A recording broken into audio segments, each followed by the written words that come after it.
Hi everybody, welcome aboard Green Living Path. Namaste. It's lovely to have the Green Living tribe here. It's Friday where I am, over in the beautiful New Zealand, living by the coast. What we're talking today is, who are we really? There's a lot of conjecture of who we really are. I mean, obviously we're a physical body, but that's just energy, and that's been proved by quantum physics. But then on another level, which yogis believe, obviously I've been practicing yoga for decades, we've got a speck of white light that is in the top chakra, Sansara chakra.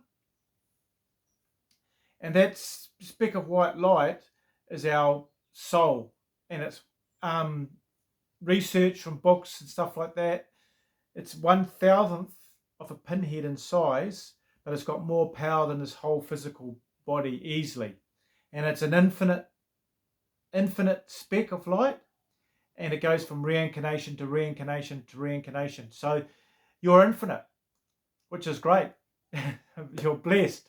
So that means that death is, you don't have to worry about that. You don't have to worry about loss, because that infiniteness is always there. It's indestructible, and it's bottomless and infinite. The beautiful thing about this concept, it's in a lot of texts. It's not just in Sanskrit and the Hindu religion. It's in various others describe it, the soul that dwells in all things. And the beautiful thing about that's connected to the whole field. So we're all part of the same source energy from singularity, and we're having an experience which is helping us on our path of evolution, evolving in a physical sense. But the soul itself, our speck of white light, is actually infinite, and it's fully realized, enlightened. So a lot of people don't realize that. They might see beggars or a king or a movie star or a billionaire or just a common guy with a beer pot drinking beer. But the thing is, inside each one of us, that speck exists, which means that's our infiniteness. And the beauty of that is that our sanskaras, our impressions, our lifetimes have covered that infiniteness, that radiant soul, in like sand. And when we live lifetimes, we're meant to be taking the sand away to discover this beautiful jewel that dwells in all of us. But a lot of us are just piling sand on. Hence the guy that's got the big beer pot and drinking heaps of beer. He's pouring more sand on himself and getting deeper and deeper in Maya, the illusion of the physical plane, and really believing that it's physical and it's his life. So you've got different energy sheaths in the body. You've got your physical body vibrating here, and then your mind's vibrating higher than your physical body. And in your mind, you've got all the processes produce your intellect, which is vibrating slightly higher than your normal mind. And in your intellect, you've got your ego and attachment. Now, the ego and attachment cause all the problems in the physical plane. And then you might say, oh, that's too simplified. That's too simple. But you name one thing that isn't created by the ego or attachment of something. Okay? So that's in the physical plane, in your physical world. Okay? So that's those energy sheaths. And then you've got your bliss sheath, which is where your infiniteness dwells. And that's vibrating infinitely higher, and it's infinitely more powerful. So the whole object of our existence is to actually resonate with the bliss sheath, connect with it, to have full fusion with that oneness, with the bliss sheath, with the vibration. And to do that, it gets rid of the 108 earthly desires, alcohol, drugs, addiction to sex, addiction to lying, addiction to stealing, addiction to violence, addiction to anger. You can go on and on and on and on and on. All these are just lower vibrational attachments that hold you, that pin you, that like shackle you to the physical plane, that fool you into believing that you are physical, that you need to gain something.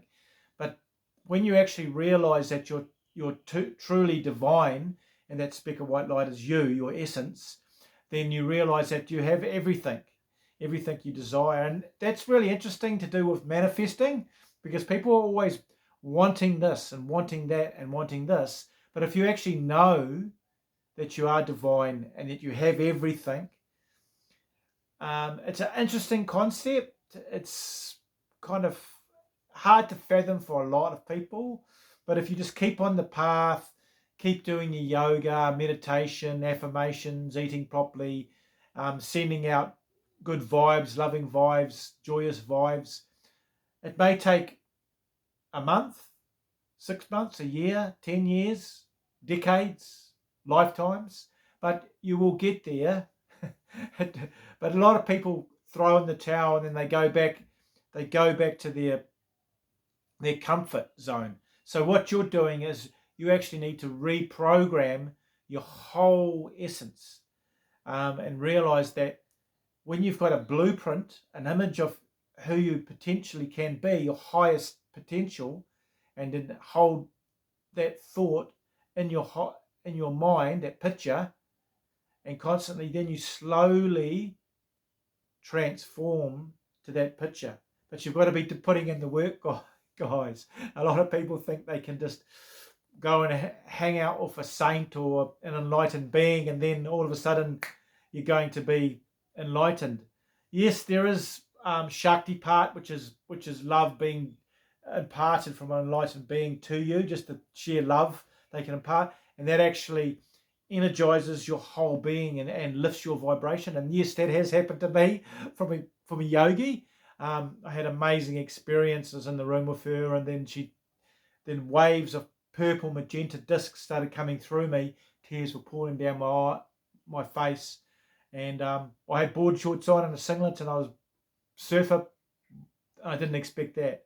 It just blew me away, and then I gave her a hug, and it was like a pillar of white light going through the earth and up through the sky. And that happened a long time ago, decades ago, but to this day it's still blows me away, and I just can't. It was an amazing experience. It's beyond words, beyond it. I just was going straight through my anahata heart chakra. So since that happened, I've been reversing the whole process of what happened, and working away each day to understand the immensity of what I saw, through meditation and through yoga, and just being persistent, Sky. Being persistent is your number one super quality, your super person skill. Just being sheer persistence at who you truly can, and lifting your vibration. And it's a beautiful way to live. It's really empowered me and helped me during all kinds of things that life throws at you constantly. So by having that stillness inside yourself, you look at things a lot differently. You don't get pulled into them. So when somebody says something nasty to you and you react straight away, you're getting pulled into that dynamic, that energy. But if you sit back and just observe it and going, wow, and then take a couple breaths,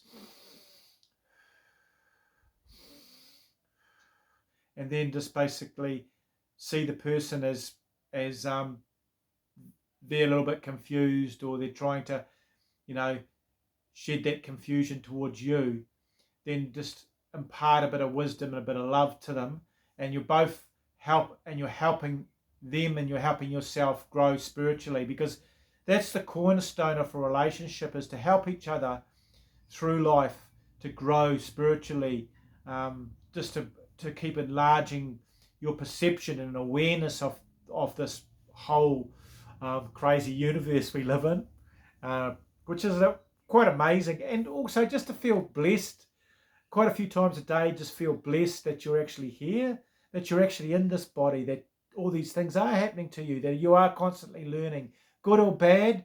it's immaterial. It's just ways that the universe, that source is teaching you to evolve. A lot of people see them as good or bad, and then they run with them, and they either go that way or that way. But if you see them as evolution, as way of teaching you, then you constantly in your inside yourself, you're trying to move on up.